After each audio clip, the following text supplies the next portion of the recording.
Okay, good to go. You all set? Okay, thank you. All right, it is 6:01, so we'll get started. Good evening, everyone.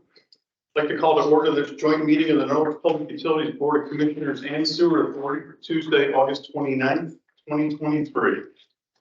We've got people on the phone and by Zoom, and so I would ask all who are joining us electronically to mute your devices when you're not speaking and to state your name for the record when you are speaking. Thank you. All right, our first order of business tonight is a public hearing to talk about the cost of service and rates, which have been proposed for natural gas, electric, water, and wastewater for the next 3 years. The hearing was posted in the middle of the day, Thursday, August 10th, 2023. There will be a detailed presentation on the proposed new rates in this evening's meeting. No votes on the proposed rates are anticipated this evening. Are there any members of the public who would like to comment on the proposed new rates? See anybody on? I should ask 3 times. I will. As this is the. It's an official, thank you. All right. Are there any members of the public on tonight that would like to comment on the proposed new rates? Right. Just for the record, 1 member of the public. All right. I will ask the third and final time. Are there any members on the public on tonight who would like to comment on the proposed new rates? See anybody, Jeff? Just the one. Just the one? Don't Okay. say anything. All right, well, hearing none, then I will declare this public hearing closed. And we'll move on to agenda item 3, which is the 15-minute public comment period. Are there any members of the public on that would like to comment on anything related to NPU service? Are there any members of the public on tonight that would like to comment on NPU or the board? All right, hearing none. If any members of the public do arrive later on, we can always reopen the public comment period. All right, moving on to agenda item 4, which is approval of the minutes, which was in your board package. If everyone's had a chance to read through those minutes, I will entertain a motion to approve those minutes. Yeah, motion still. All right, thank you, William. I'll second it. Thank you, Robert. All right, is there any discussion on approval of the minutes or the minutes in general for the July 25th meeting? All right, hearing none. All those in favor say aye. Aye. All those opposed say nay. Are there any abstentions? All right, the minutes are approved. Moving on to agenda item 5, we have two items that were in the board package for discussion or comment. One is the leadership team update and the financial update. We'll start with the leadership team update. Template. Are there any questions or comments on the leadership team template? I didn't have it. Robert? No. Okay, all set. All right, then.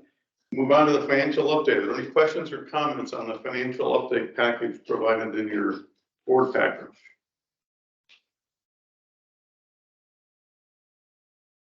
All right. All right. Good. All right. We had none. All right, Lori, you're off the hook. Okay. Since we have a guest here, Mr. Brown. Yep. And the rest is all staff Sure. presentations. Could we maybe move Kevin's item up in the agenda? Sure can. Okay, is this 9? No, hang on. Okay. No, 8. Isn't it 8? Yes. All right, do you want to do this officially, Chris? Yeah, I'll move that change. All right, I will entertain a motion to move agenda item 8 in front of agenda item 6. Second. All right, all right, any discussion? All those in favor say aye. Aye, all those opposed say nay. Are there any abstentions? All right, hearing none. Agenda item 8 has been moved in front of agenda item 6.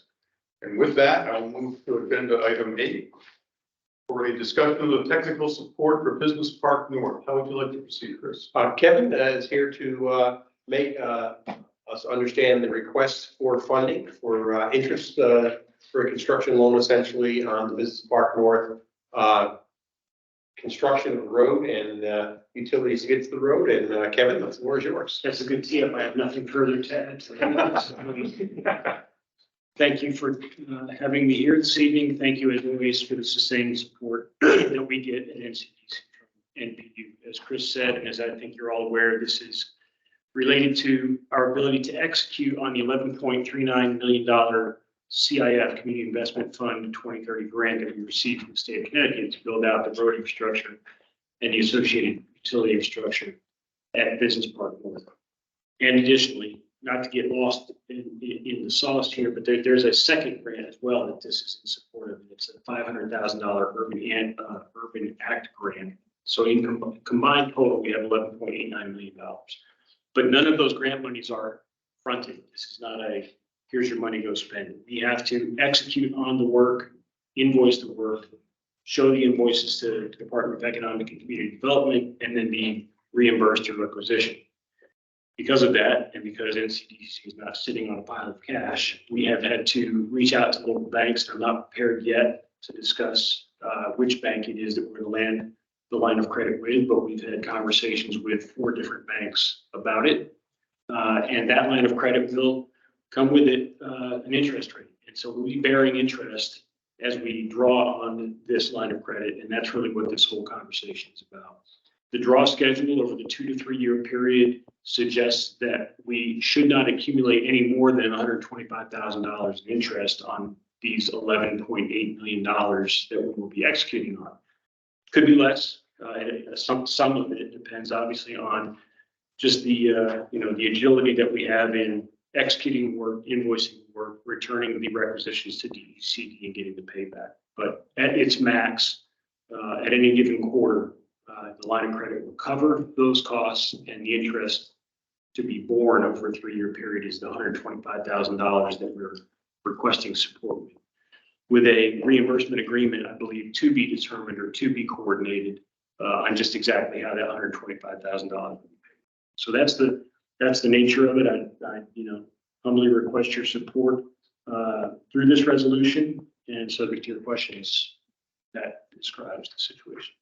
So Kevin, the money we can use from DECD will be used for installing storm drainage, roads, and other infrastructure, right? That's correct. But there are also soft costs that are allowable under these $11.89 million as well.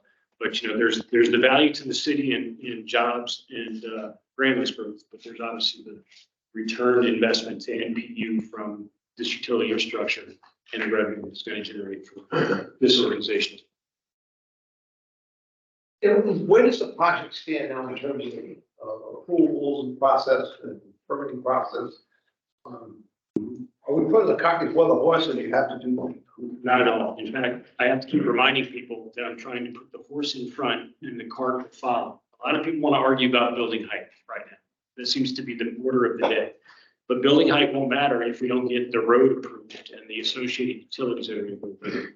That is the approval process that we're in right now, is to get that arterial road, which and the associated utility infrastructure for which that grant was given to us, put in. So we have we've done a condominium declaration with City Hall, which has assembled and I'll get the number wrong, get it wrong every time, 14 or 15, actually 17 different parcels that are up there under 3 separate condos. Only separate because there are interceding road networks that split them up. That's just the way that the planning and neighborhood services folks wanted us to do. So that's done. And the literal step that we're at right now, to answer your questions, we're filing with the Office of Safety and Traffic Administration our plan for this road,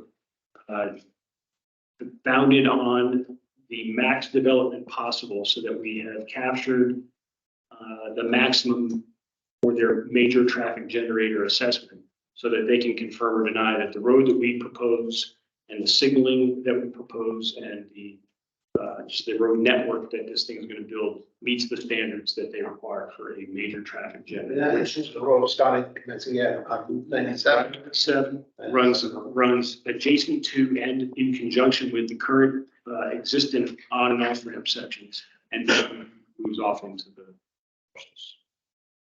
So that's where the question was, where are we? That's where we are. Simultaneous to that, we've had a number of meetings with the Preserve Norwich Neighborhoods Group and taken their feedback, inputs, and concerns about any number of things. And that's resulted in some minor shifts to that arterial road design, which means we're going to have to go back to the wetlands to just get a minor adjust, not a full approval, just an approval of this minor adjust that we've done. So that's ongoing work right now as well. And then the next step, the cart, all that is the horse, getting the arterial road put in. And really that's, this whole conversation is just about that part. The cart is, we will then go back with a subdivision plan with associated deed restrictions that, again, I just met with a couple of folks today from the neighborhood that take into account their concerns on the one hand, market demand on the other, because it's not a one-sided conversation. Right? Their demands about building heights and setbacks, the market demands that say, hey, if you don't have a building that's X feet tall, you're not going to sell it. We're working through that negotiation right now. And those parameters will be codified in deed restrictions when we go back to the commission on the city plan, when we get to the cart, when we start talking about building, when Cushman and Wakefield comes back to us and says, I have X manufacturer or logistics distributor who needs a building of ABC parameters. At that point, those deed restrictions are being reinforced. That's not where we are just yet. Yeah, I just wondered, like, if you don't get those approvals, to build the road, are we, in practical point. So the way this is crafted is, NCDC has to invoice us after payments are made. So if they don't spend the money, we don't get an invoice. So, that's the way it works. We make sure everything is well documented and has a good paper trail. Yeah. And we're also getting enhanced utilities down at the site. So when the road starts in, we will have gas, water, sewer, electric feeding up that road. So we do enhance the utility infrastructure to get there, and we have new infrastructure going into the road. That'll come via 97. It's all different. Water comes Canterbury Turnpike, sewers, Route 97. I forget, Eric, on the electric, Canterbury Turnpike. Yeah, so it's really to get access, and gas, I think, is also. Hunter's Ave. Hunter's Ave, yeah, is where it comes from, yeah. I just didn't see if we had to exit or terminate, our arrangement here. I didn't see anything in the resolution anyways that allows us to do that. Well, but does it go back to the actual agreement? Yeah, so that agreement needs to be finalized, and we'll be talking about that more in the next. But this allows the 125,000 to be allocated, which is that 3 years of interest that's been estimated for the project. This is not to exceed that, and until they actually tap that fund and start accruing interest, then they get the interest payment, they give us the bill, and we reimburse. How many, is it just the properties in the business park that are abutting other people's property where this deed restriction comes into place, or is it every building out there? No, that's a great question, Steve. It is only those that are abutting neighbors. Right. Property up there, is that 10% of the property, 10% of business park? Yeah. 10%? If I were to draw the map in the sky, the arterial road cuts right through the middle. Mhm. And for the most part, half of the available square footage is north of that road and half of it is south. Mhm. The ones that are south of that road are adjacent to I-395, and essentially nobody has any concerns or it's the ones on the north side of the road that abut either neighbors on Canterbury Turnpike, left and right, Canterbury Turnpike, Scotland Road, and somewhat all. And I mean, if the root of your question is what are we giving up? What are we ceding here? That's the give and take of this negotiation. Folks can say, hey, I don't want a 105-foot building. And I'll say, okay, I'll give you a 75-foot. But what we're doing when we say that is we're giving away 20% of the potential market demand for the size of the buildings that we could be building. I consider that a concession. We're still working through that. There's still some folks who say, well, I can't go lower. And the very gross rule of thumb is every 10 feet off the top of the building we give, we start losing about 10% of the potential demand that's out there. Because if you build a 35-foot building, you're not creating the new industrial warehouse sizes that are needed. Yeah, exactly. The whole reason for doing Does it it. matter how far it is from the property line? Or Yeah, just that- anything north of the road is gonna fall into that category roughly? Topographically and geographically, nobody is closer than about 300 feet to any of these structures. But because our zoning ordinances make us declare things from the boundaries of property lines, and because those values are typically in the 50 to 100-foot range, people are getting focused on those 50 and 100-foot boundaries, when in fact, most of the buildings will be 300, 400, 500, or even 1,000 feet away from their homes. Well. All right, well, let's hope we can get some positive negotiations there. Yeah, just Still working. from my perspective, yeah, I think first of all, Kevin has done a terrific job dealing with the neighbors up there. In what was a very volatile situation. But I think he's made a lot of progress with them.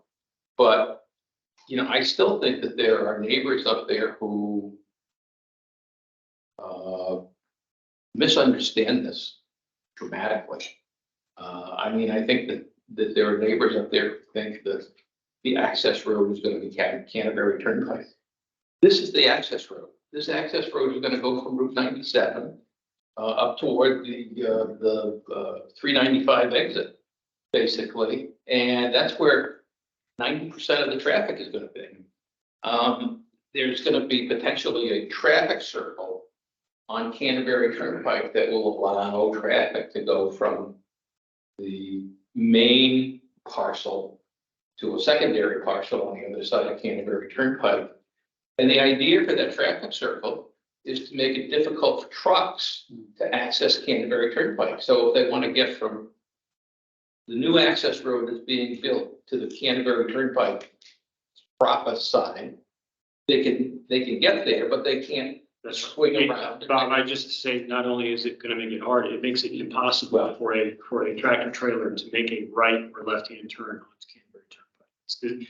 It's been engineered specifically to not just reduce, but eliminate tractor trailer truck traffic on. And, you know, Kevin had a picture at one point done by one of our interns who built up a building and he made it red, actually. And he showed what it looked like from the residential area. You could barely see it. And, you know, anybody who was going to the first business park, there's no noise, there's no traffic.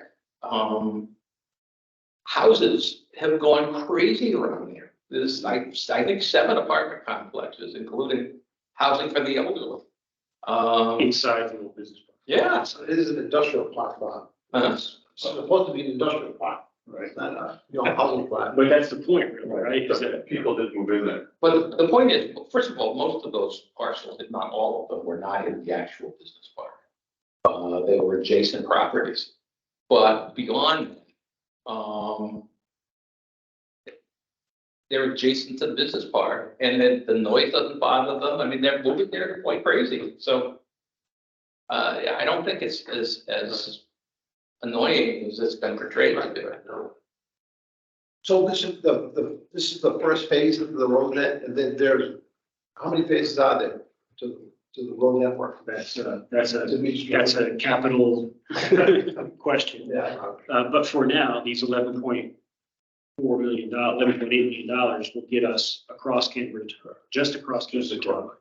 At which point, you know, sooner or later, or even along the way, the right developer may be encouraged to kick in and help develop the road network as well for their own purposes to gain access to a plot that they consider to be the one to do. Question, this rotary that you're gonna propose, which would prohibit trucks from physically being able to exit. I mean, that just doesn't seem wise to me. Somebody's always gonna go on it, and then they're stuck, and then what happens? Yeah, I've had this conversation with a number of neighbors. Their purpose, these vehicles that I'm talking about, Their purpose is to get into the business park, to do what they have to do, pick up, drop off, whatever, and exit back to the interstate to continue on their logistical journey. As I try to describe, we can mitigate 95% of the possibility something like that happen. The last 5%, you can mitigate 1 or 2% with signage. The last 2 or 3%, you can't mitigate. If someone's going to make an error like that, we're going to have a record truck go out and pull a vehicle off the road. But the likelihood is minimal. In fact, the roundabout that comes off the interstate, which allows the on-ramps and the arterial road to merge, is going to have, I'm imagining this, but we'll make sure a sign that says business park that way. That's where you're going. And, in the world of GPS, people generally these days navigate and get to where they want to get. And there's nothing, very generally speaking, that's going to cause them to want to go on Canterbury Turnpike when their business is up inside.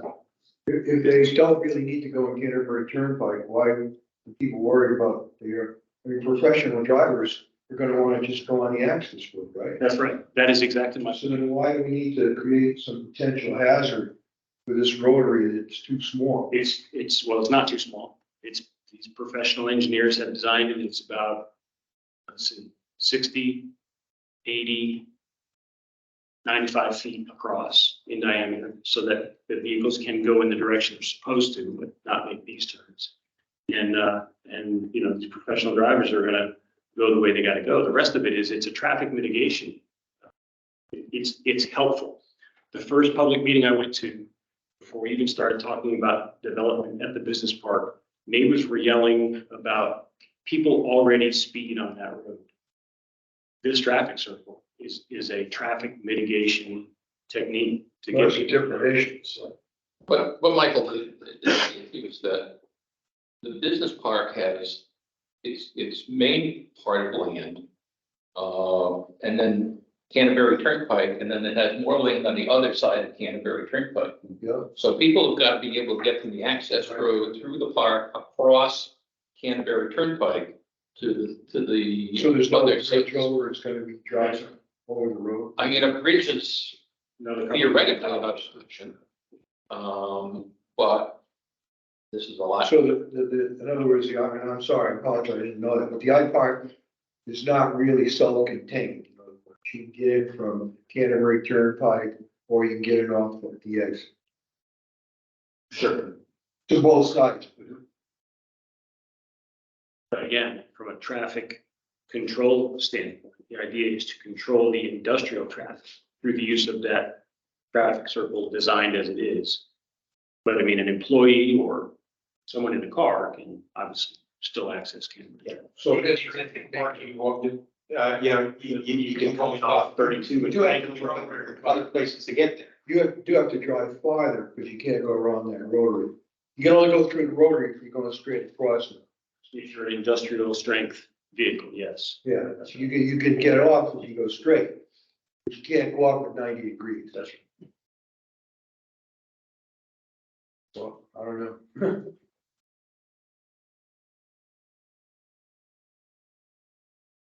All right, well, thank you, Kevin. Is there any additional questions or comments on Kevin's presentation? I have one other question. Okay. So why couldn't they make the exit just where the access road comes off on 97 for the main park? because there are parcels on the east side of Canterbury.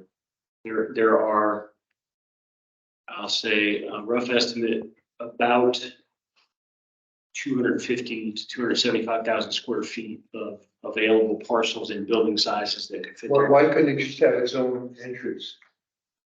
There, Because you don't want that. I mean, the neighbors certainly don't want that, because the only other, if you were to divide it in half, then that means that traffic has to go on Canterbury Turnpike.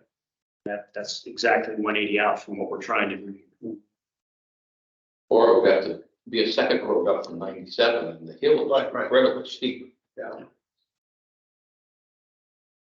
Oh, I see. In other words, on the other side of the highway, there could be no Yeah, access road. What about that? Maybe I need to better understand. Yeah, well, Mike, I'll say one thing. This isn't just, taking a look at some schematics. There's detailed engineering that's going behind the whole traffic patterns. They got a traffic engineer as well as a civil site engineer. That's correct. They have found the most efficient, effective design to make it all work together. And in fact, if it will give you some confidence, that is the process we're going through with OSTA right now. When they receive our road design, that's we spent 15 months on now, they will make the very assessment that you're making, which is there a better way? And The reason I thought of that is because, and I'm new to this and I apologize for not knowing enough, but if there is a separate entrance on both sides of the highway, then no one is gonna go on Canterbury Road, because Canterbury Road can't get into either park. yeah, I apologize. I'm having a hard time tracing. Well, I Mike, understand it. won't be on the 395.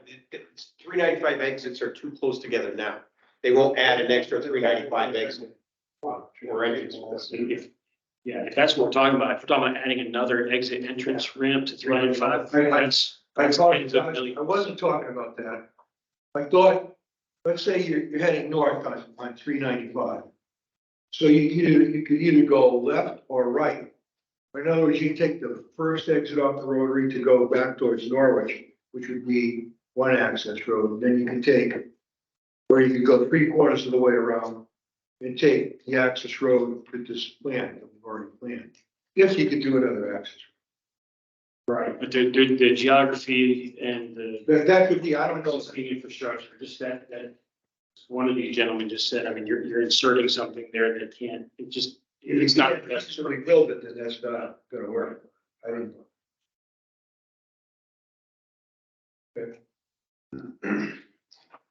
All right. Are there any additional questions or comments for Kevin on our financial support for Business Park North? All right, hearing none. Thank you, Kevin. And we do have a resolution, Stu, if you could, Want to do that now? it's up to you guys. You can also move that forward. We had that. It was actually item number 9. Okay, You want to do it now? that's. Kevin wants to All right. hear it. When you, hang on a second. All right, so, These gentlemen. hang on. I'll entertain a motion to move agenda item 9 in front of agenda item 6. So Thank you. All right, thank you, William. All right, are there any questions or comments? No. All those in favor say aye. Aye. All those opposed say nay. Are there any abstentions? All right, agenda item 9 is now in front of agenda item 6, and it is time for that, which is a motion to approve the resolution for the item we just discussed. I will entertain a motion. Thank you. Okay, thank you, Kevin. And Kevin's on vacation today, so thank you especially. So I'm gonna go do that. Never truly on vacation. I will entertain a motion on the resolution. Thank you, William. I'll second it. All right. So I don't know if I should be a troublemaker and make an amendment, but I mean, I think the other thing that we need to do is finalize our financial arrangements with NCDC regarding the option money. That's part of future discussions, Bob, which we have later in the meeting, so. Well, okay, but we've been talking about that for years. No, and we'll have some discussion. All right, okay, fine. We don't need to do it. I have one other question, I could ask him, but I'll ask you because you know all about it, Chris, if you don't mind. Would it make sense to just develop the first half of the IPAR, and then we don't have the issue of crossing over Canterbury immediately? So the funding is there to put a road for the first part. We don't have funding for the second part, Okay. but there's a marketing firm, Cushman & Wakefield, that is marketing this property. And if they find somebody at the end and they're willing to front the cost of doing all the infrastructure to get there, because that's their ideal parcel they want to use, why would you discourage that one? I'm not trying to discourage anybody. No, I'm just saying, that's, I'm just saying. so it's not likely that we'll have something north of Canterbury Turnpike. We don't have a road to get there, but does it make sense to limit the development only to that?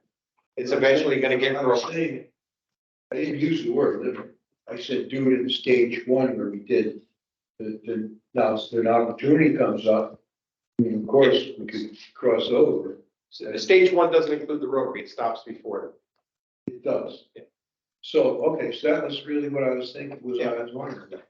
Mhm. So initially, there's no rotary problem, no traffic problem, until we get to stage two. That's- Yeah. it. And Okay, somebody comes along and wants to, develop something north, more grant money comes in, then the whole thing gets done. Right now, we have enough money to get to that first section.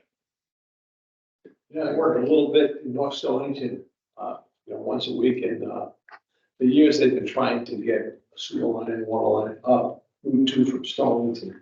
And the town decided, they don't have a utility company themselves, so they said that the developer would have to warn across the extending sewer, and it's been 40 years. And he's done, and that's Route 2.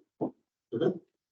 They're already in 95, so getting a developer, I think, in this day and age to do that. is far-fetched. Yeah. But with the grant money they have, utility is not responsible for any utility costs. We're in a great position. And will whether it's electric, water, gas, sewer, will that improve our infrastructure in that area? Immensely. Immensely. We've got 3 pounds in Tappan. We'll have a 60-pound line running from Hunters Road all the way to Otter. Right now, we have a lot of 4.8 infrastructure out there. We'll have a 13.8 or a 34.5 convertible line out there with the new design. And water and sewer are out there in force. We have a big main down Canterbury Turnpike. We have the interceptor on 97. It's just bringing it into the So park. a little bit to move it together. right? Yeah. Good, thank you. All righty. All right, I have a first and a second. Is there any additional discussion on the resolution? All right, all those in favor of the resolution, say aye. Aye. All those opposed, say nay. Are there any abstentions? All right, the resolution carries and is approved. All right, now, with no further ado, we finally make it to agenda item 6, which is the presentation on proposed rates in natural gas, electric, water, and wastewater. Chris, how would you like to proceed with this? Right. Laura's gonna present the proposed rates, and we're gonna have Ruth assist on the community impact rate part of the presentation. And then we have all our staff either here or online to answer any questions that may occur. Before I get into the presentation, I'd just like to introduce or reintroduce everybody. Amanda, who is here from Baker Tilly. She was at our presentation that we had here remotely tonight. And she was here at our redesign presentation. And also here is Brenton Terry from my team. He was the lead on this project. This is a combination of about 8 months of work on his part as we went through this whole entire process. So you can go to the next slide, please. So this is a follow-up to our cost of service study and rate design presentation from June 29th. And the presentation will go through the cost of service drivers, the cost of service and rate overview for all 4 divisions, the rate comparisons, and our communication plan. Slide. So the cost of service and rate design objectives are to develop rates that bring customers closer to cost of service and mitigate risk through key financial performance metrics. With rates that are fair and equitable across customer classes, effectively recover costs, promote long-term financial sustainability, and those key performance metrics are our operating cash with 180 days cash on hand as our minimum, which is an AA rating, our operating income, which is providing us income for debt service and capital investment, and our debt service coverage ratio, and that is 1.7, and that is per the NPU debt management policy, also driven by the AA bond rating. Excuse me. Where do we stand right now on our operating capital reserve? What do you, Well, you said 180 days cash on hand. We have 180, 170, 190. I am not positive where our June financials put us at, but we can get Okay. that information. Any other questions? No?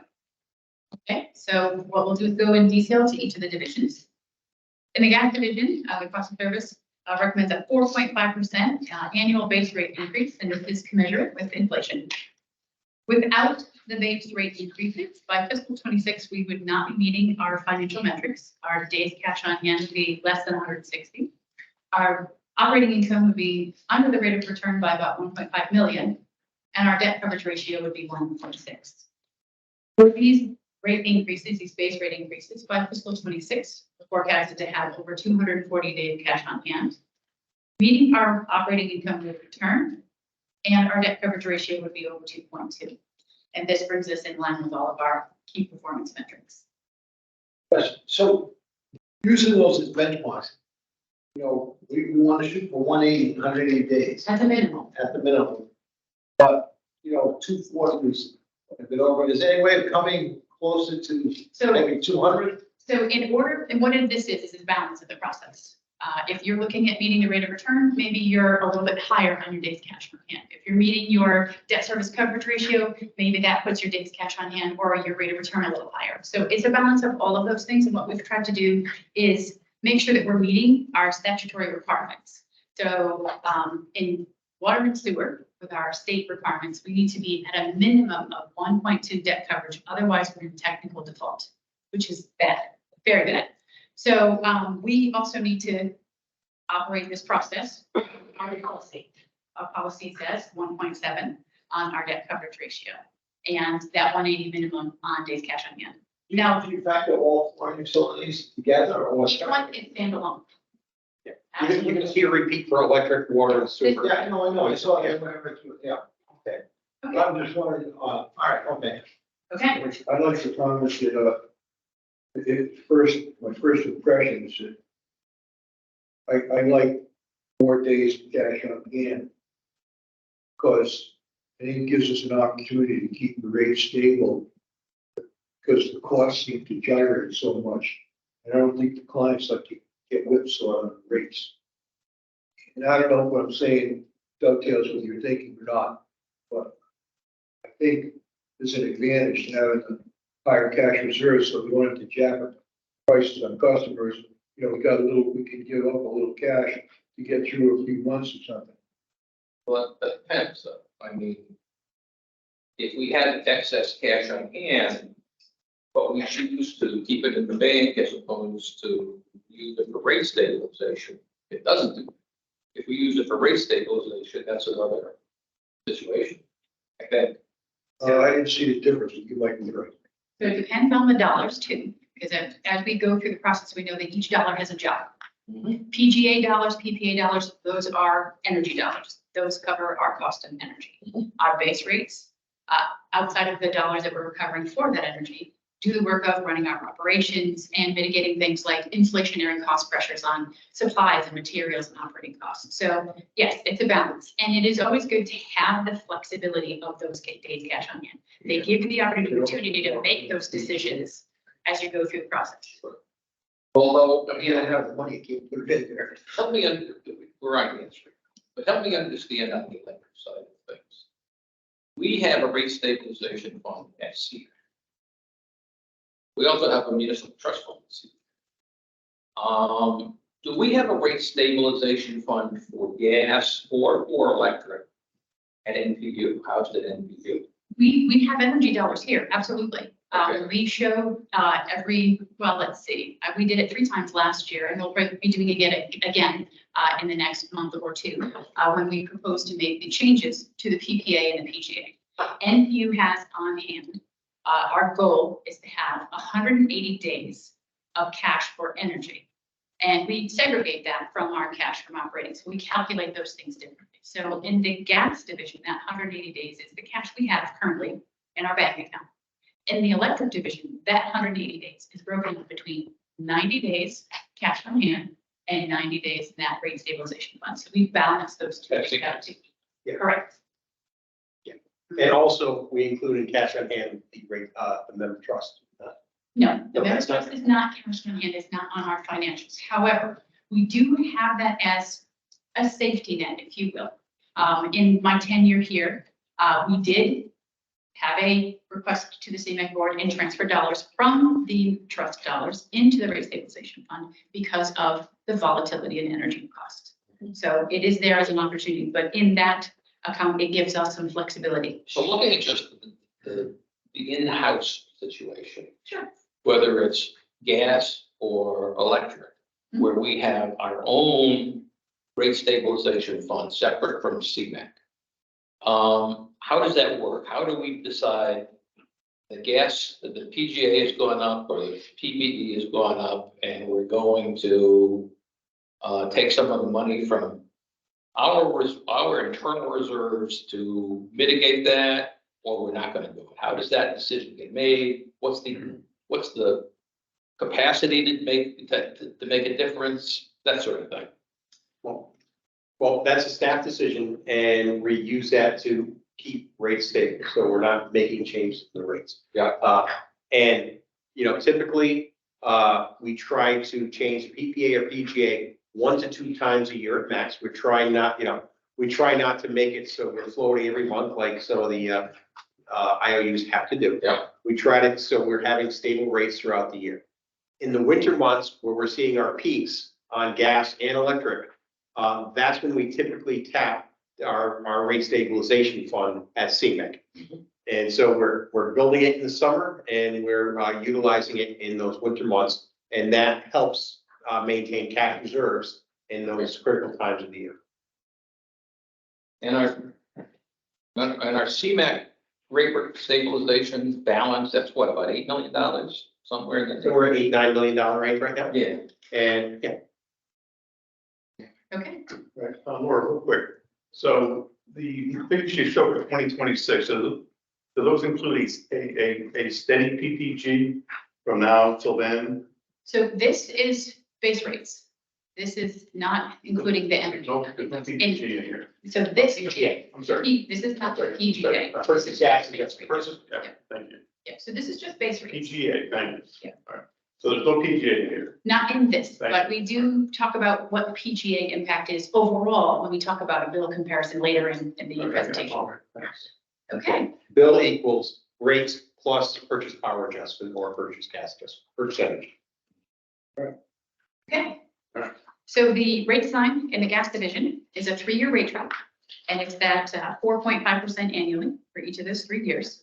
The base rate is applied across all rate classes. And with this track, we have removed the gross revenues tax from the base rates. So that affected all rate classes? Yes, so it affected all rate classes outside of manufacturing. In accordance with the statute in place at the time, manufacturers were exempt from gross revenues tax. So we had separate GRC rates or separate modifications to the rate to take into consideration gross revenues tax. Ruth is very familiar with it because it comes through in her department in regards to all the billing. So what we did with this rate track is the gross revenues tax that was embedded in the previous rates was pulled out. So it's no longer embedded in the rates. For the past year, because it was embedded in the rates, customers would see the credit. They'd call you up and ask about it. Because we've taken it out, the credit won't be on the bill anymore, but it's no longer part of the rate. So, okay. Next slide. Okay. The electric division, 4.75% annual base rate increase. Again, commensurate it with inflation. The infrastructure in the electric division is going to require some insignificant investment. Without base rate increases by fiscal year 26, our days cash on hand will be less than 120. Our operating income will be less than our rate of return by 3.5 million. And our debt coverage ratio will be 0.8. With the base rate increases by fiscal year 26, days cash on hand is forecasted to be greater than 195. Operating income meeting our rate of return and our debt coverage ratio at 2.1. Currently, right now, the electric division, outside of the pension obligation bond, does not have any significant debt. However, we are looking at what we can do within that division because of the investment needed. So I promise not to be too big of a pain in the neck, but the rate of return, that's, I believe, 8.5%. Is that the right number? In the electric division, 8%. 8%. Yeah. Okay, but that's completely arbitrary, isn't it? State of Connecticut recommends 5 to 8% for gas and electric utilities. Okay. So the rate of return is based on what, 8% of what? Brendan, the rate of return, can you kind of give us a quick summary? Yeah, basically the rate of return is broken down to the cost of debt and the cost of equity, right? So we look at your cost of debt, like if you have debt, what's the average interest rate, how much of total's liabilities and debt is made up by the debt piece, right? The difficult part is valuing your equity, right? Like how much is your equity worth? So we would probably look to municipal bond interest rates, right, to determine how much our equity is worth. You do a weighted average of those two, and you should be in the ballpark of 5 to 8%, right? But also too, is like we like to work with that statute that's put out. Do you by the have the state. cost of our equipment included in the base there? Well, if it's debt, it's just looking at liabilities and the equity side, so it wouldn't necessarily. But you don't adjust it to fair market value or anything like that? Well, it's Take out just the Our book, what's on the books as liabilities and then what you have in equity, right? So you would be looking at your assets, but you apply it to your net book value of your assets. Net value based on the balance sheet historical cost. Yeah. So help me out. I mean, we're a nonprofit organization. We technically don't have equity, I don't think, do we? So, We have excess reserves. so we have, dollars that we retain, and those dollars are used for future ones. Absolutely. Yeah. Like I said, every dollar has a job. So the dollars that we return are used for future investment. Different name for the same thing. But I guess my question is, what is the significance of us increasing our reserves by 8% as opposed to increasing it by 5%? Again, it's a balance. We need to make sure that we're meeting our debt coverage ratio, our rate of return, or our operating income, and our days cash on hand. And it depends on the calculations there and what goes into that as to which one sort of drives things. Obviously, we want to follow state statutes in that 5 to 8%. We need to meet our own policies in regards to the 1.7. We need to look at that 180 days for our bond rating. So all of these things have to balance, and you have to kind of work through that process, which is why this whole process takes about 8 months to go through and put all of this analysis together. So if we just, and I know this is the other extreme, because we're at the top at 8%, but if we chose to do a 5% equity So if we did 5% rate of return, rate of return, what would the balance, what would the impact be on the overall budget? so off the top of my head, I'm not 100% on that answer, but a 5% rate of return may not meet our other key performance metrics, in which case we would be under recovering, either not having appropriate days of cash on hand or not meeting our debt coverage ratio. You have less money. Well, yeah. Yes, You have exactly. less money. And the age of plant and age of infrastructure is a key component in that, that's Absolutely. correct. So, you know, here, Eric chipped in the seat back here, but when you look at number of failed poles, things like that, we have to upgrade. If you have less dollars put aside for upgrading your infrastructure, you know, out of necessity, then there's a reliability impact associated. That's not cash reserve. That's expended income. But all of this dollars go into one bucket. It's not like I have a bucket of reserve sitting over here. It's all how we operate. So those dollars are coming in so that we can then reinvest them in our system, cover our operating costs. And of course, the dollars that are earmarked for energy go towards our energy costs. So. This is a nice presentation. I appreciate it. I'd rather see this page than 50 pages like you used to. You can't even take it all in anyway, you know? You're hitting all the key points here, Mike. That was my goal. Yeah. Okay. All right. All right, same, no PPA in there? Again, no PPA. Later on, Right. we'll get there. Okay. So the electric rate design is a 3-year rate track. Again, 4.75% base rate increases annually, and that's applied to all non-lighting classes. Our lighting classes would have a 10% base rate increase, and that is in order to bring them closer to the cost of service. I'm not so familiar with the non-lighting and lighting classes. So Streetlights, streetlights, traffic lights. This lighting is lighting. Lighting. not lighting here, streetlights. So residential, commercial, industrial manufacturing, that type of service, as opposed to lighting service. We're also proposing implementing a 10% low income discount rate. Who's going to talk about that in just a minute. And this rate track also removes the city general rate. This is again driven by the cost of service.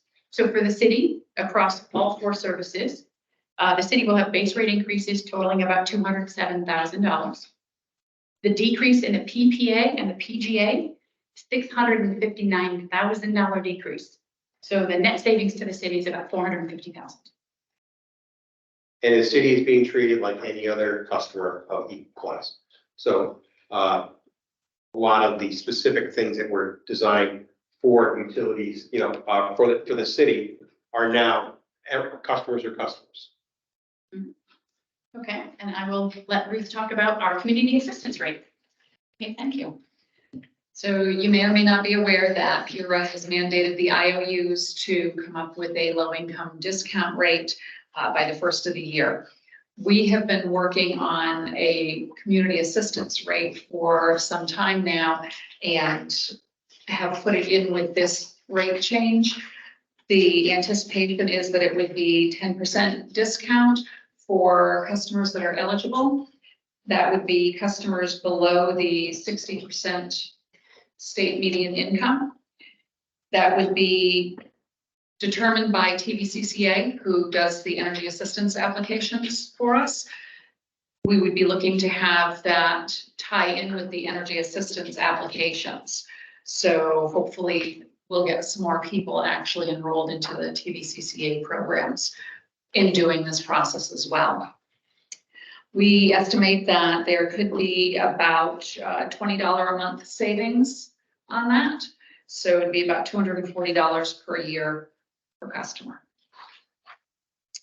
It'd be approximately 20% of our customer base that would be eligible for this based on our historical data of who's applied for energy assistance in the past.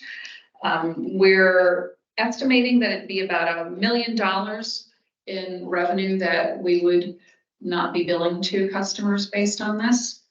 And hopefully it reduces the past due amounts on customers' bill. It gives them a little bit of a break on the payments that they need to make. And if it's approved, we'll definitely be monitoring this closely and making any adjustments that we need to in the future. Any adjustments would require a new public hearing and a new rate, but we want to look and see what happens with our unaccounted for, dollars. We want to see how people are getting more assistance and maybe paying more on their utility bills. We're going to reward for people who are on the automatic payment plan paying year round. So 10% for the average low income customer on this rate, and another 10% if they enroll in automatic payment and pay throughout the entire year. So rewarding good behavior and helping people who need it the most.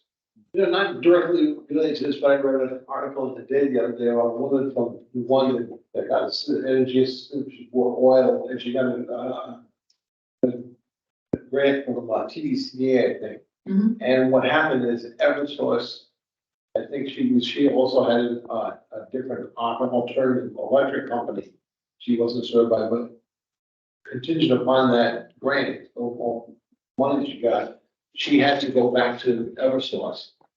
Right, so because Eversource territory allows, the IOU territories allow for them to pick a supplier. Mhm. And PURA has found that when, especially low-income elderly people go with a different supplier, they don't always read the fine print where, you get your discount for the first 6 months and then the rates considerably increase after that introductory period. And then people are left with really high balances that they can't pay. PURA has stated that if you're going to be getting energy assistance, you're going to have to stay on Eversource as a supplier. Do we have that same sort of thing here? Or No. No. We are the supplier, so there's no other choice. A residential property can't get an alternative. No, they can't. So is this the whole bill? Is this the whole bill or just electric? Just electric, yes. So what I've seen for the average monthly residential customer electric rate, starting in November potentially, would be $137.31. Mhm.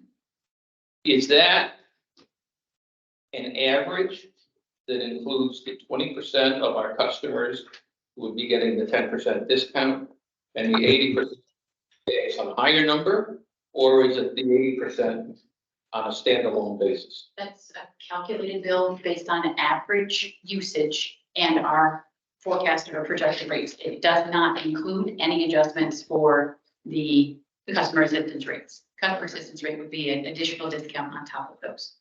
So it does not understate what the average customer would be getting, nor does it take into account the discount that the It's just a low standalone income would be getting. calculation. Yes. Okay.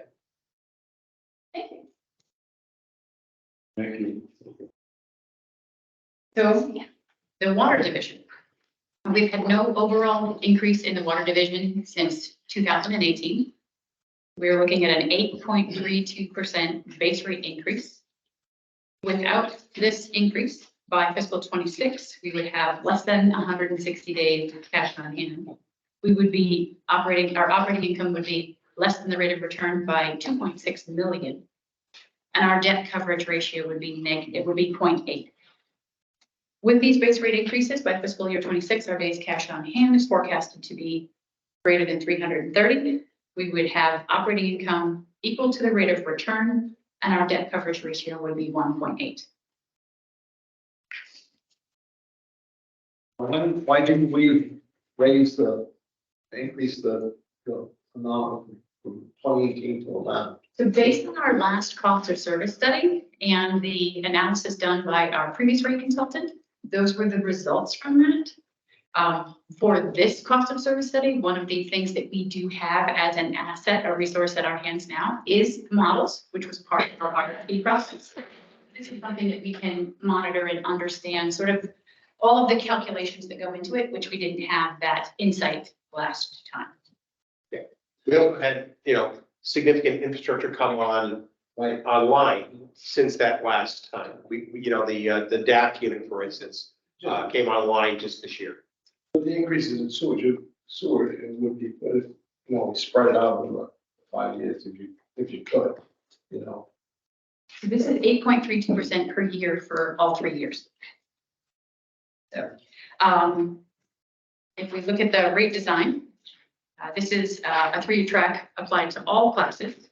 And it's broken down with a 1% increase to the customer or meter charge, an 11.7% increase to the volumetric charge. So there's a balance between those two pieces of the water bill. There's a 5% increase to the rates for unmetered and fire protection also. Okay, on to sewer. Since the presentation in June, we've made some significant changes in the wastewater treatment plant and the wastewater analysis. We've revised the cost of the wastewater treatment plant and we've updated the grant funding. In the original analysis of the cost of service, it was 155 million with 30% grant funding. We're now at 200 million with 36.4% grant funding. We've also extended the construction and loan closeout timeframe from a 5-year window to a 6-year window. And we've extended our cost of service analysis from a 5-year window to an 8-year window. And this does spread the cost and increases over a longer period of time. Our original analysis showed 17% a year, and now we're looking at 12% annually. And again, with this analysis, it'd be annually 12% for those 8 years, as opposed to the 17% for 5 years in the previous analysis. So again, 12.1% base rate increase. That $200 million wastewater treatment plant has that huge impact on depreciation and rate of return. In addition, NPU needs to fund $6 million of debt service reserves, and we need to meet the state of Connecticut minimum debt coverage ratio. In this analysis through fiscal year 31,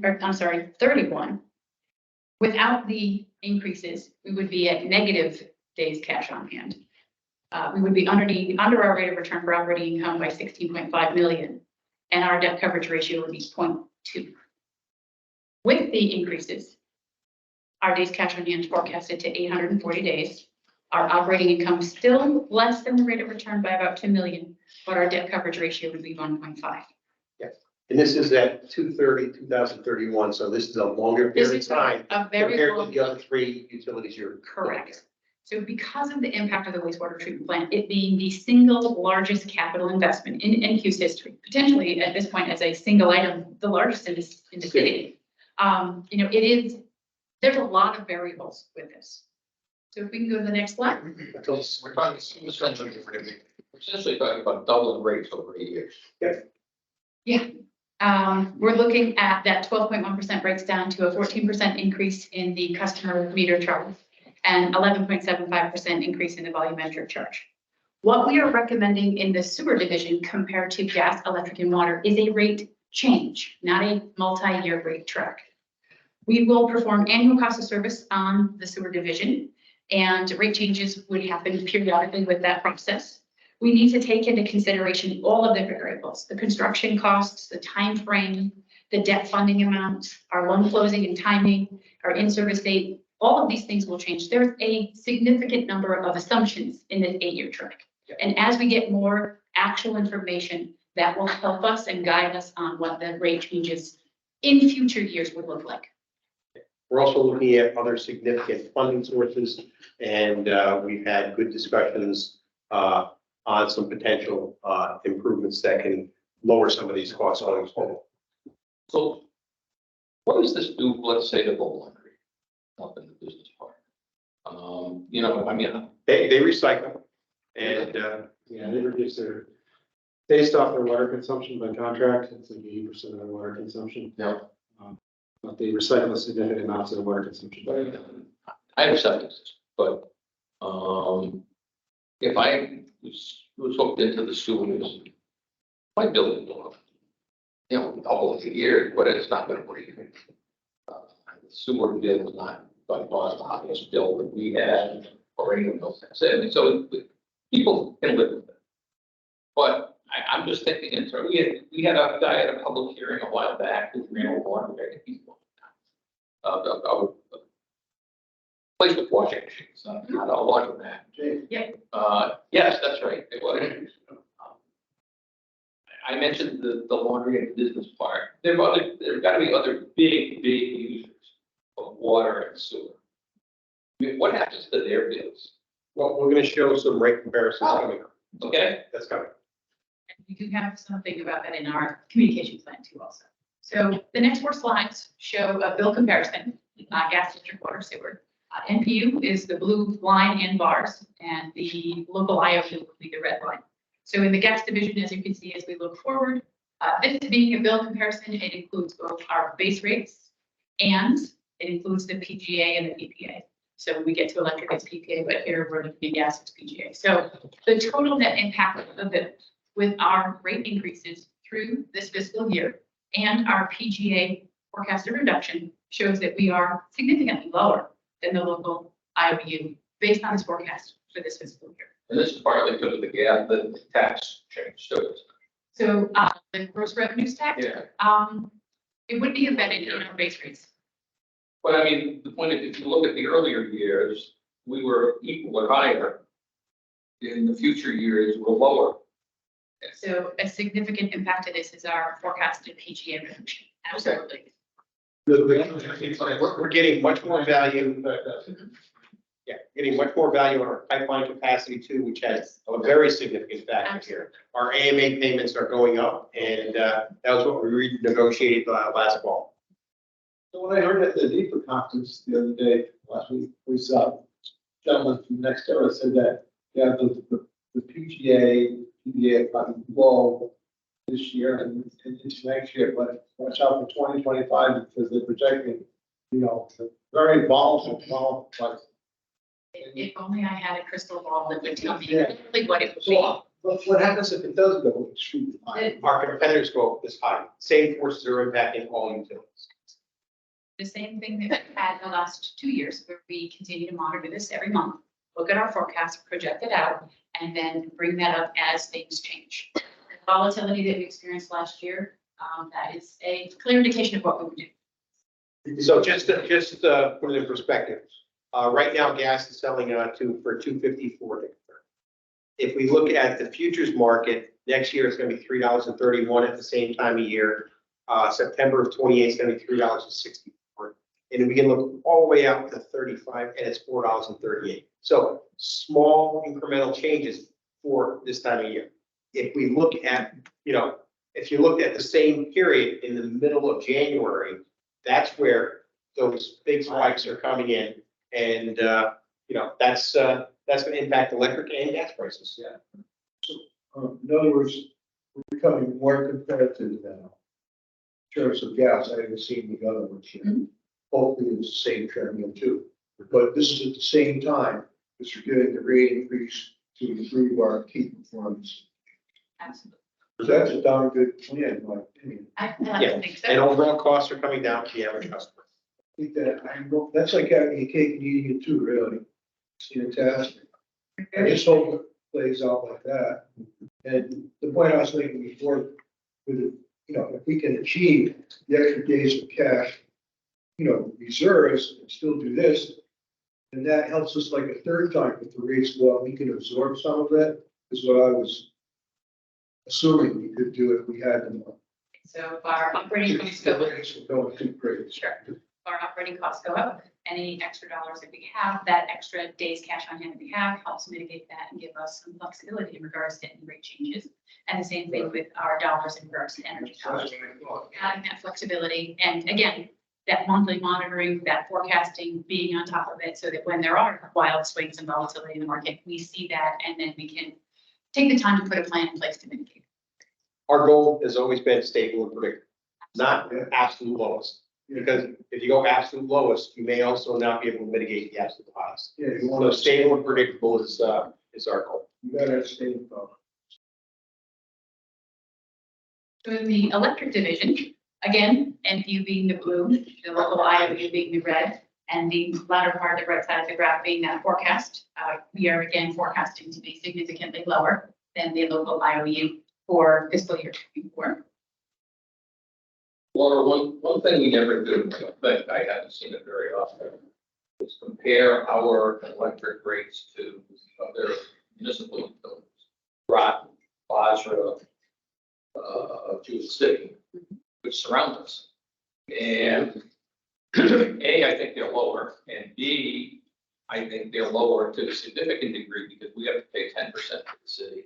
That is a very, very, very important factor. And they pay, I think, 5% or something. Yeah, so that's Groton is in that ballpark. Also, look at the customer base, because, if you look at Wallingford, Groton, down in Norwalk, they tend to have more business and less residential. We have more customers and less load. Yeah. So it's more expensive to deal with. We're also, when Ruth's talking about our customer impact rate, 20% of our customer base is below the median income and qualify for this rate. At least that's what we believe. We'll know better for the exact numbers as we go forward, but we have a larger percentage.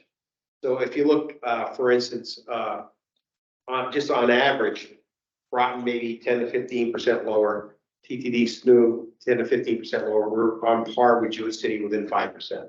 So we tend to be a little bit higher, but we also have a challenging payment to the city and a challenging customer base. Demographics relevant. Absolutely. I mean, if you had the businesses of Wallingford, boy, that'd be a great problem to have, right? Yeah. More businesses and less customers. It's more rural once you get outside of that little pocket. Those collection issues. Yeah, I think we do a good job and it's explainable. I just don't think we got to do more. So next slide, please. Doing the water bill. So the blue bar, and I don't know if you can see the hash there.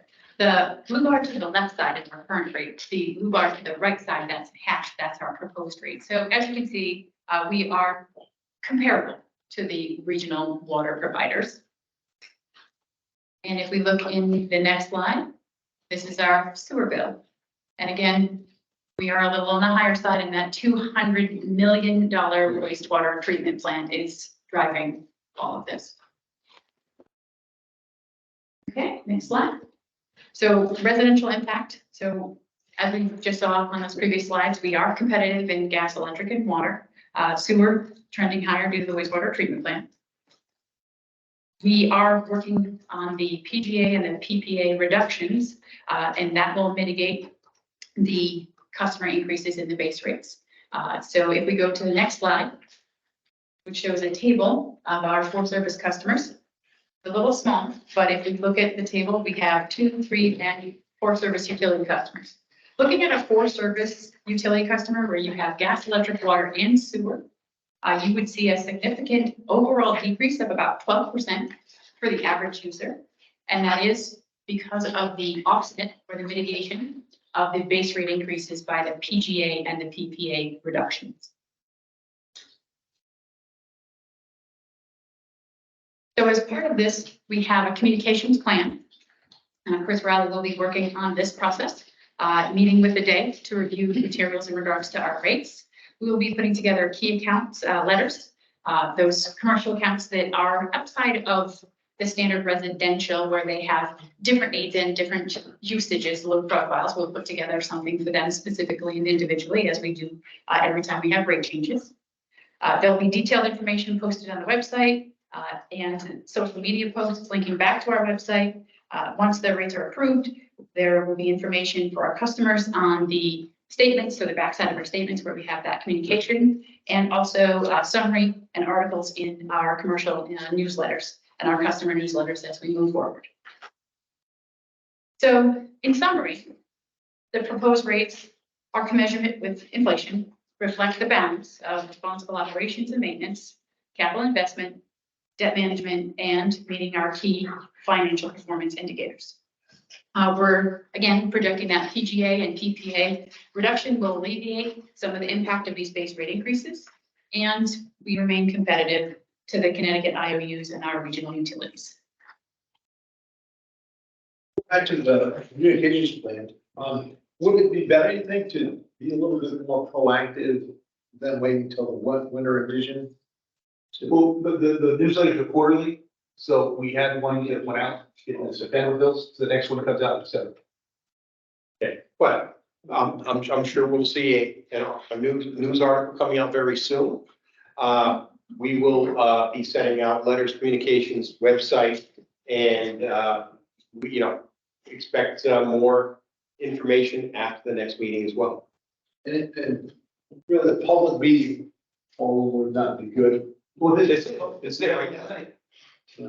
I mean, if you had something, especially when we announced it in the newspaper, invited the public to come, the customer base to come in and talk about it, no. That was tonight. That was tonight. That was Yeah, so it was published in the newspaper as a public hearing, and when people read the article and knowing that we're not going to be voting on this tonight, we're going to have another month to deliberate. We're expecting people to be here next month as well, and maybe. You got any calls on it at all? No. We already sent the commercial customer communication out. I got two requests back, just not concerns, but just to say, hey, can you detail out exactly what the impact's going to be? And that's the service we're going to provide. But that says a lot for our reputation in this community. The fact that people trust us. Well, right now, by being able to lower wholesale costs and while we're having a rate increase, when the bill goes down, it's a great story. Yeah. Fortunate. Yes.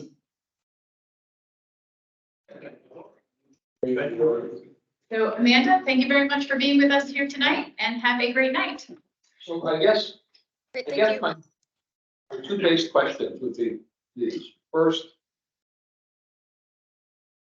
without seeing alternatives, I'm hard pressed to say this is the best solution. I'm not saying it isn't, but I mean, if we made the profit number 6% instead of 8% on electric, for example, what would it do to our budget? What would it do to rates and so forth? I have no idea. And I just think it's helpful always to see alternatives in order for you to make up your mind which way to go. The second thing is, I think it's incredibly important for us to look at ways to do rate stabilization. And I've brought this up before, but we have a significant amount of money in the municipal trust fund, which can be used for rate stabilization. I don't think there's any reason not to do that. No, I think there is, Bob, and the reason being is if we put that in electric only, where the average customer is going to save $4.20 a month. I And if we don't have that, once the rate, the trust fund, if we had an emergency where we had to borrow that money, we could use it for operations as well as rates. if we take that money away, we don't have that money available for some other emergency or some energy project that could need subsidization up at CMAQ. So once you take it and eliminate it and use only rate stabilization fund, we lose flexibility. Well, I mean, there's no question that if we leave that money sitting in CMAQ and bill the customers extra money and increase our revenue that way, it increases our flexibility. The question is, what does it do to the customer's flexibility? $4.20 a month. I don't think you know the numbers better than I do, but when I first saw this on paper, it was tied to the total November 1st bill as opposed to the electric bill. Yeah, that's $3.82 a month. Okay. I guess, I mean, if that's what you say, I assume that's correct, but it would be 50% more in our rate stabilization capacity. That seems like a lot to me.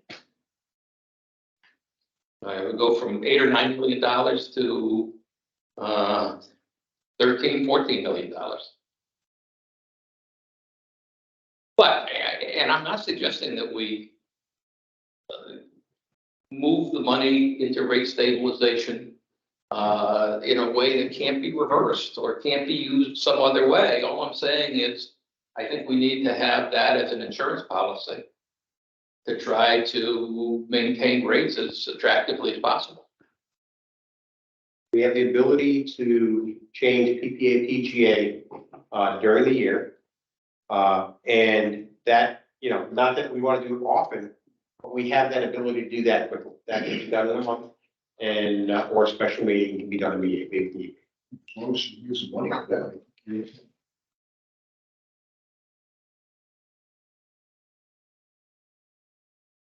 Now, we have a month before we vote. If anybody wants to have something presented, bring it through Stu, and we can evaluate what we present. If it seems like it's more than we should discuss at the next meeting, we can have a special meeting just to discuss any additional concerns, answer any questions. Okay. All right. Whether it's a special meeting or regular meeting, I go back to my first point, which is I want to see some variance analysis on the assumptions that we use and what if we use different assumptions and what would the impact be on the budget or on rates. Okay, so just give us the exact requirements and put together a presentation. It can be a special meeting or at the next week. Okay. All right, thank you, everyone. There's no other questions or comments on agenda item 6. We move on to agenda item 7, which is the NEPA conference update. The NEPA conference this year was held in Mystic, Connecticut. And Chris, who would you like to speak on the update on the conference, the NEPA conference? Bill was at the conference the first 2 days, and Bill, can you give an update of what you saw and Yeah, that's the first conference that I attended, and I found it very informative, and it was a great learning experience for me. I was able to intermingle and met managers from all the utilities there, which was good. And I also met some of our, some consultants at the reception and vendors that we use here at NPU, so that was good.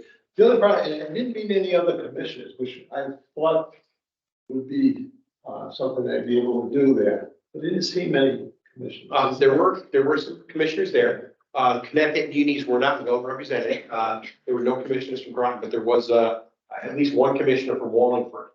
And So I was able to meet, yes, so then be able to talk to them, but it was very good. I enjoyed myself. The highlight of the event was the awards dinner. Walter Haas, who was the general manager for the Navajo Tribal Utility Authority, was there, and he was the keynote speaker. And he honored linemen from the Littleton, Mass. Public Utility Company, and 2 of our workers, Jeff Burgess and Tom Holmes, for their hard work and getting power to, I think, was it 500 families or 500 people? I think it was 500 families. Yeah. During this past spring, and And so because of their hard work, they did a little video and showed appreciation to both workers, but it's really amazing to me that Mr. Haas went through that. There are still 13,000 families that need to get electricity on the reservation. And to think that they're in the United States, indigenous people, and they don't have electricity is really mind-boggling to me. You know, there was some great presentations too. Mike Zenker from Next Era gave a presentation on fuel futures and market analytics. And he kind of verified, I think Laura and Steve both said that, you know, 25 looks like it's going to be a very volatile year for prices. And we're going to have very high highs and low lows. And so get prepared for that. Mike O'Connor was also presented. He's a plant manager at Millstone. He's also lives in my neighborhood. So it was interesting hearing him talk, but he talked about both the short and long-term visions of Millstone. And I didn't realize that 50% of our electricity is generated at Millstone. In the state. Yeah, It's the biggest base loader around. So it's no wonder that Governor Lamont negotiated with Everton, Ben Lamont and UI to take the electricity here, because was there some thought about that maybe closing or shutting down? They were gonna shut down because they were charging more than what we could make electricity. Gas could. Oh, They were like 5 cents and gas was about 3 cents. And they forced Eversource and United to buy it. And they were upset at the time for buying it at 5 cents and the price skyrocketed. So nuclear was cheaper than gas at that point, yeah. What was interesting is, so looking in the future, I mean, unit 1 is down now, unit 2 and 3, the life expectancy is maybe through 2050. And he kind of thinks that maybe there's gonna be a need for some of these small compact nuclear reactors there. And they think they can fit up to 7 of those reactors at the site. He also talked about the possibility of putting a solar array down there too. Was there a data? And pink hydrogen and a data center. Yeah, data centers. There's a lot of Potential plan there too while they're at it. He also spent some time talking about their public safety, education down there and things that the workers do to, ensure public safety and environmental quality. That's it sound. And it was very good, very interesting.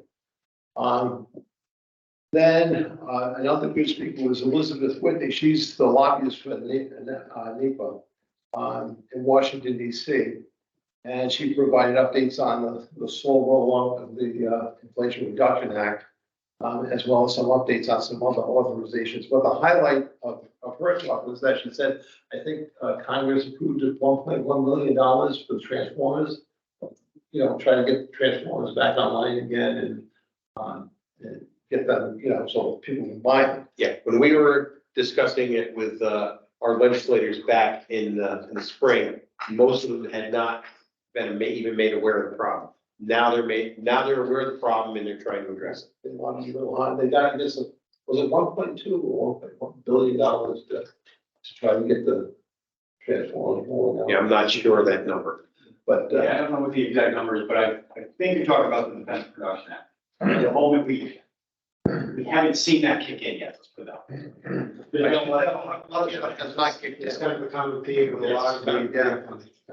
And then the last one that was very interesting was that Manning Cancel from the North American Electric Reliability Corp gave an overview on threat landscape. And, we've seen in the last couple of years in the news about both cyber and physical threats. And he said, especially the ballistic threats in the United States are really high.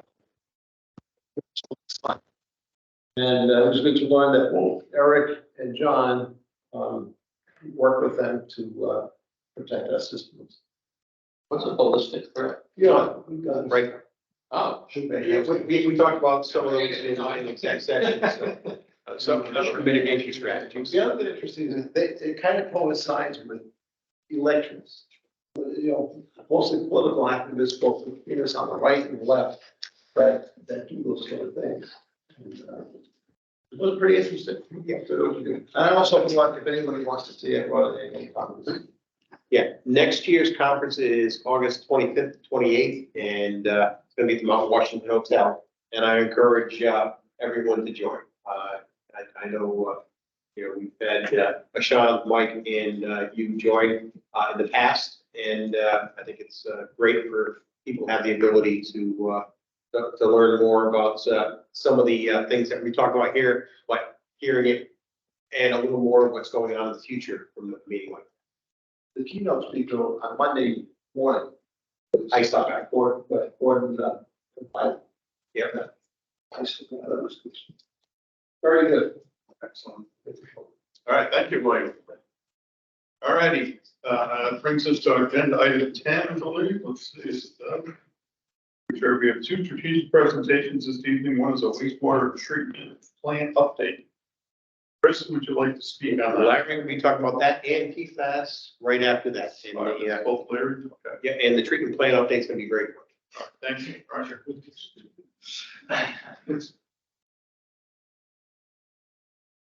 Evening. So where we are standing with the sewer plant upgrade, September 5th at 6:30 at City Hall is a presentation briefly by Chris and my CDM. Pretty much the same information that this board has seen over the last number of years. And 7:30, I think it will be read into the city council. September 11th at noon, there is a special commission on the city plan meeting, really an 824 review to approve the project. And then at 7:30 on September 18th is the public hearing for this project. Opportunity for the city to vote approval to enter into contracts and ordinance. We have supplied a lot of information up to Deep Prior at their request to move this process along. Al and the finance team and CDM has been sending regulators a lot of information that's required to get the set law approved beforehand, so we can then, it's kind of pre-approved, we send a full package after the city council votes and their ordinance is signed. And we're hoping to be moving forward with this, with a notice to proceed by October 1st. It's getting Dickerson was out on the site already kind of pre-doing some test pits for their own information, for their own internal engineering, putting piles in the ground. So the project is moving along. It's kind of exciting. It's been an interesting 5 years for sure. Is there any waste material on that site? The south side of the property? Not so much. It's just a lot of just, yeah, nothing homogeneous. Yeah, just different levels of fill over the year. Yeah, nothing. I'm sure there's some contamination in there somewhere. So that's why we're capping everything off. But there's not like finding old cars or guardrail, anything like that. But it's just a lot of Structurally, you follow. no. Those piles are 90 feet deep. Most of them are bedrock. So What's the impact of the electric generation? Don't we have electric? Diesel generator? I thought we had electric. We have a 2 megawatt cat diesel Yeah, engine down there. That is a backup generator for the plant now, and it's gonna be also put into the ISO market. Right now, it's out of the market because it's commissioned to the SCR. That, when the new plant comes in, we're gonna have 2 different electrical feeds to it, so that generator is no longer required just for plant generation. Okay. because the building would have been flood proof and that building's not on piles. The cost of flood proofing that building was extravagant. So the new circuit was We easier. were selling that power, weren't we, to Yes, see? yeah, CMEC puts it in the market. Yep. And it's managed through Mike Rawl. And then we have been using it as backup generator, so we do a lot of the maintenance in that regard because it's a dual use asset. Was it significant? Insignificant? Insignificant. Yeah. And the likelihood, and we've been talking about doing this, is taking that asset, and right now it's put into the market, is taking that asset and putting it behind the meter, making it the same as the other microgen units, and managed exactly like that for the CMEC peaks versus being dispatched through ISO. So that's probably where we're gonna be in the next year. Lead off. So presentation on, you probably heard the acronym PFAS, and it's the only time I'm going to pronounce it, is polyfluoroalkyl substances. This is becoming more and more on the forefront in the water world. For a bunch of different reasons. So next slide. So I mean, what is PFAS? PFAS is the man-made chemical that's been used since the 1940s. It's literally everywhere. It's used for heat resistance or repellent water, prevent staining. And there's really thousands of these man-made chemicals been used now for the last over 80 years. The two main kinds are PFOA or PFOS, PFOA or PFOS.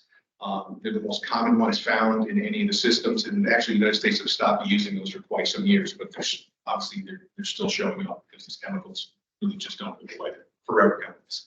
And that's honestly the worst characteristic of this chemical. It breaks down incredibly slow, but does build up in people, animals, and in the environment.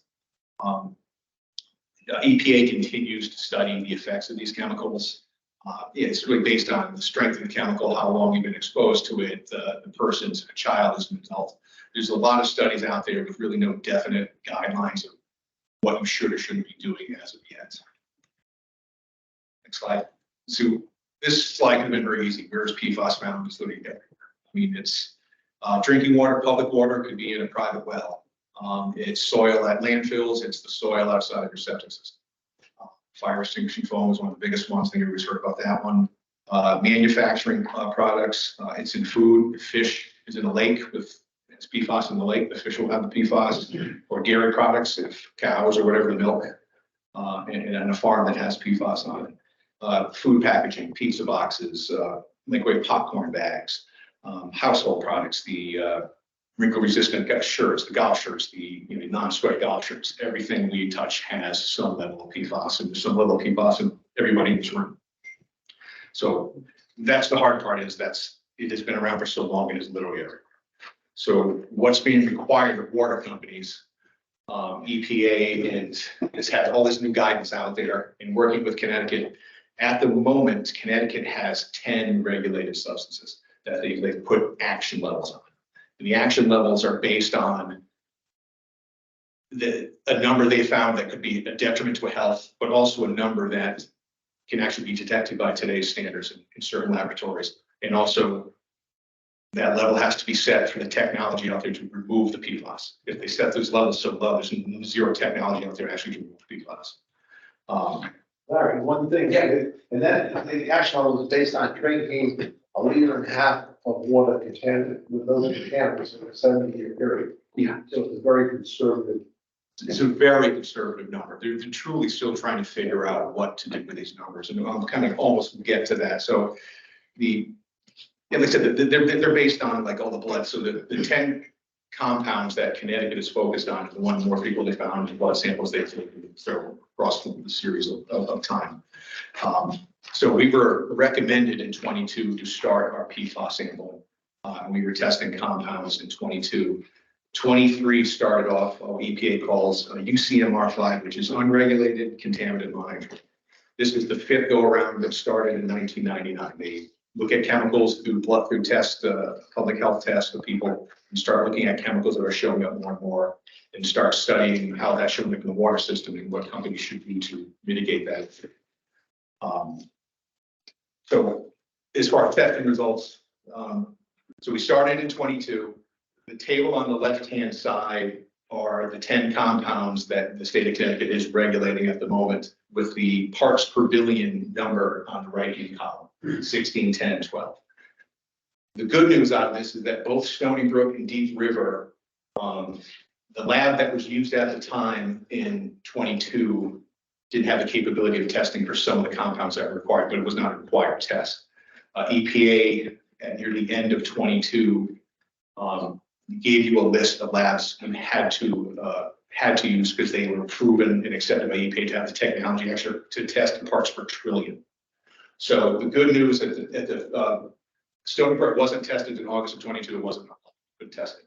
But Deep River, the 4 testing cycles and the 3 testing at Stony Brook are non-detects for any of those compounds, which is really less than, depends on the compound, 3, 4, 5 parts per billion. So it's non-detect. So really, it's the surface water it helps us the most. Most of the stuff shows up in wells.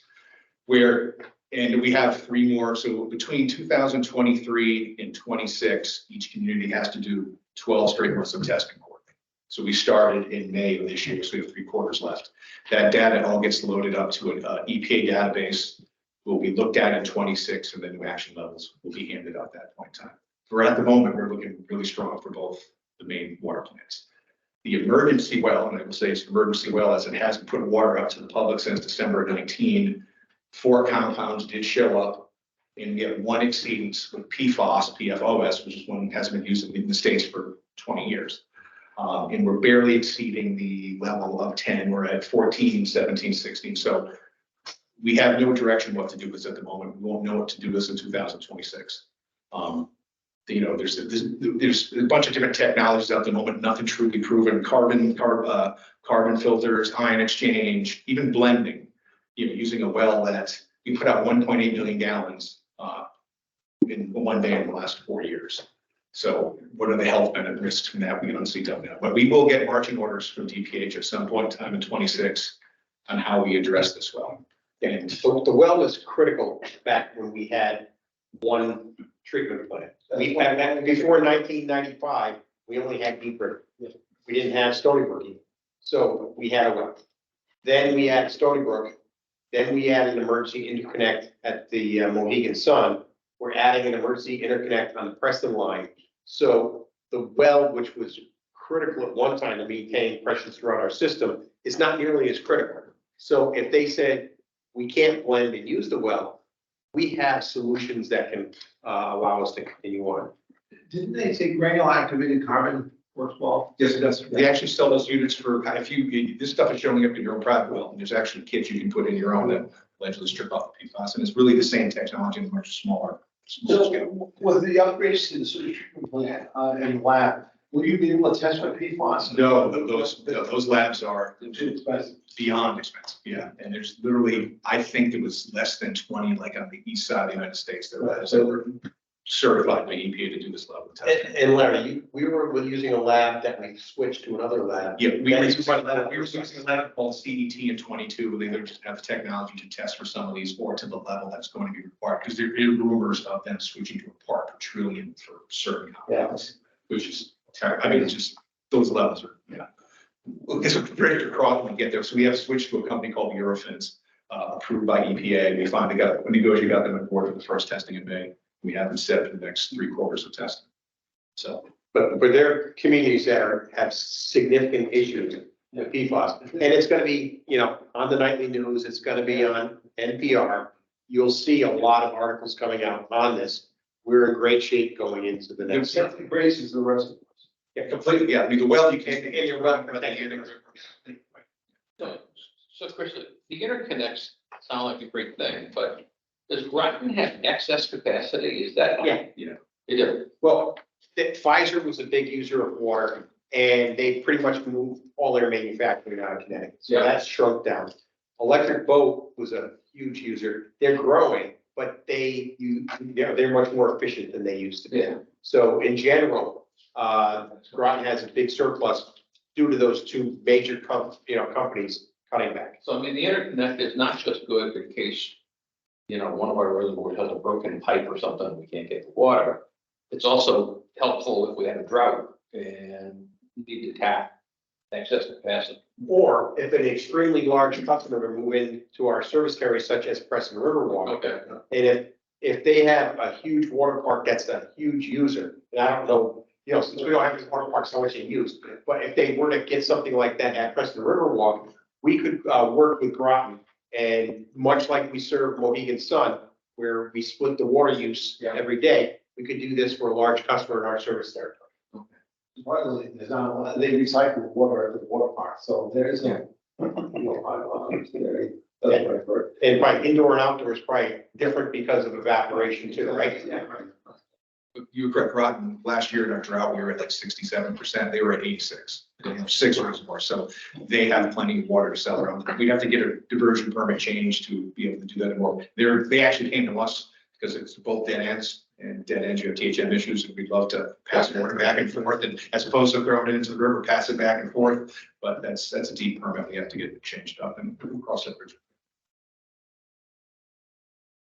Yeah, and that project is still going slow, so we're expecting to have completely installed, they haven't broken ground. We have the money for it. Yes, Yeah, they're battling with DOT about attaching under the bridge the way the bridge is constructed. So. I thought they were going to. No, it's like a box beams. It's kind of strange how they run the water main through, and DOT's being DOT. So, Well, it's good that we're meeting, the reservoirs are meeting.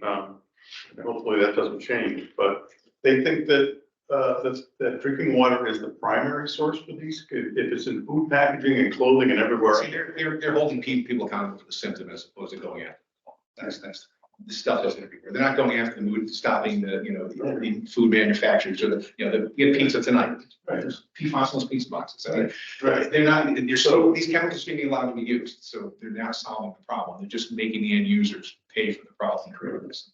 Yeah, they're starting to do things like, firefighting foam is now, there's money to replace that foam with non-PFAS foam.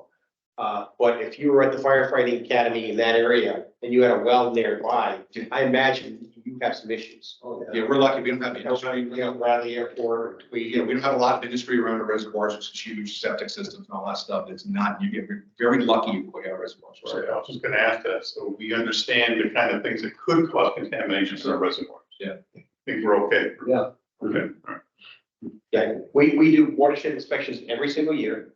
And, so we're going out and looking at every property, but we don't have industry around there either. That also found out. A little bit of both. A little bit of both. It's a lot of properties. Yeah. Well, the technology, it's exactly like, we have like really one risk property, which is so far away, but the rest of them just pure residential. So you can do there's programs that the city's looking at, like, they fly over there every 6 months and we can read the screen back and forth and see what's changed. Oh, and then take a drive up there. So you don't have to check every property. It's recommended, but you do not have to. They know that's literally possible. We have 1,200 properties within 2 residents. But forever, we always had our chief marijuana operator go out and walk the sites. Now we're looking at more creative and better ways of doing it and probably even more effective. One question on topic here. Are we still doing this, testing by, Yale? Yes, Yes, we are. Absolutely. And I heard that there's a spike in some areas. Not in Norwich right now. So it's been relatively low, and it's been bouncing up and down. And I'll share that with the board afterwards, the latest test results, because we get them in, 2 samples a week now, Larry? Yeah, they send the kit with a little FedEx box, we stick it in and drop it off. Well, there's not a lot of different parts. I wasn't sure that was still doing. Yeah, absolutely. Yeah. Hey, Larry. All right, thanks, Larry. All right, well, that brings us to agenda item 11, which is executive session, and I believe we do have 2 things to discuss, so I will entertain a motion to enter executive session. Thank you, Bill. Thank you, Robert. Any discussion? There's none. All those in favor say aye. Aye. All those opposed say nay.